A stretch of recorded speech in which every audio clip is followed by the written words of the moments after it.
Let's take to cases. तो पहली जो मेरी सबसे बुरी बेट थी और जिसमें जो मेरा सबसे बड़ा लेसन था वो ये था कि if you are wrong then you have to keep your ego aside and you have to cut your loss.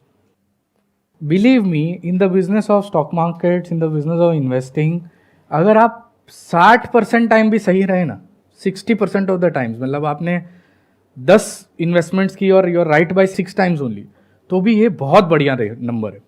But you have to be careful. And मेरी सबसे बड़ी लर्निंग मेरे one of my worst trades में was that in the 4 that you lose you have to make sure that you don't destroy yourself in the process.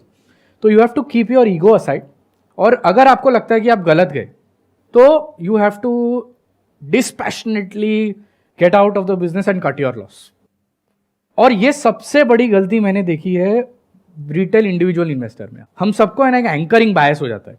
हमको लगता है अरे यार मैंने तो किसी चीज़ 100 रुपये में ली थी, अभी मैं 100 के लिए रुक जाता हूँ, और अगर 80 हो गया, 70 हो गया, 50 हो गया तो हम होप में बैठे रह जाते।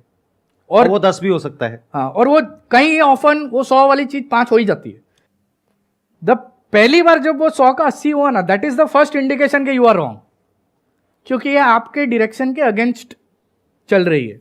या फिर ये कह सकते हैं कि may be the person is not wrong, may be उसको समझना पड़ेगा कि ये जो मैंने बेट ली थी is that still hold true, या फिर मार्केट्स अपना गेम खेल रही है। ये भी होता है, शॉर्ट टर्म में मार्केट भी थोड़ा बहुत तो ऊपर नीचे करती रहती है because of a lot of factors. But क्या वो फंडामेंटल्स अभी भी है इंटैक्ट, या फिर फंडामेंटल्स में कोई प्रॉब्लम आ गई है? Correct. So that is actually the second mistake. जब आप सिर्फ बेचने के लिए है, आपके लिए आइडियली 2 या 3 रीजन है। एक तो पहले आपको लगा कि मैंने जो ओरिजिनल हाइपोथेसिस बनाई थी ये पर्टिकुलर इन्वेस्टमेंट के लिए, मेरे को जब भी आपको इन्वेस्टमेंट लोगे, आपको जो भी इंसाइट आएगी, आप एक हाइपोथेसिस बनाओगे, राइट, कि मुझे लगता है ये यहाँ से 8 गुना 10 गुना कुछ सालों में बड़ा हो जाएगा, या ये सेक्टर अभी भी नया है, this is going to do really well over a period of time. So अगर आपकी ओरिजिनल हाइपोथेसिस फेल हो जाती है for whatever reason, take example, at one point of time Idea, जो वोडाफोन आइडिया हम आज देखते हैं, used to be a great business, it used to be a Nifty 50 stock, but when external competition came in, Jio came in, the dynamics of the business changed.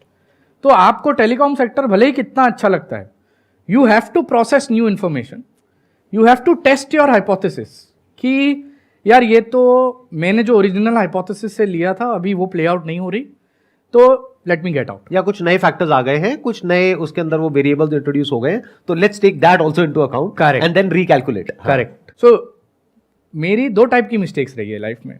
एक तो कि जो मैंने नहीं बेचा या लेट बेचा, वो एक मिस्टेक रही है, और दूसरी चीज़ कि मेरे पास एक बेटर अपॉर्चुनिटी आई। वो बेटर अपॉर्चुनिटी के लिए जब पैसे नहीं थे, तो पैसे रेस करने के लिए I should have sold something that I had and then switched my money to a better opportunity so that my overall portfolio value could have been larger.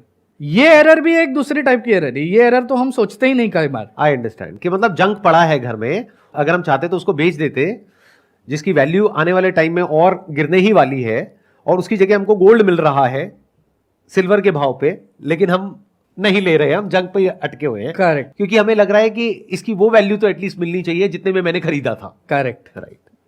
जो एंकरिंग बायस हम बोलते हैं कि भाई मेरी प्राइस तक तो वापस आ जाए। जबकि लोगों को ऐसे सोचना चाहिए कि अगर कोई 100 रुपये की चीज़ ली थी मैंने जंक में, वो 70 हो गई है, और अभी आज मुझे सोना मिल रहा है 100 में, बट अगर मुझे लगता है कि सोना 100 का 140 हो सकता है, तो नेट तो आपका पोर्टफोलियो वैल्यू वापस आ जाएगा।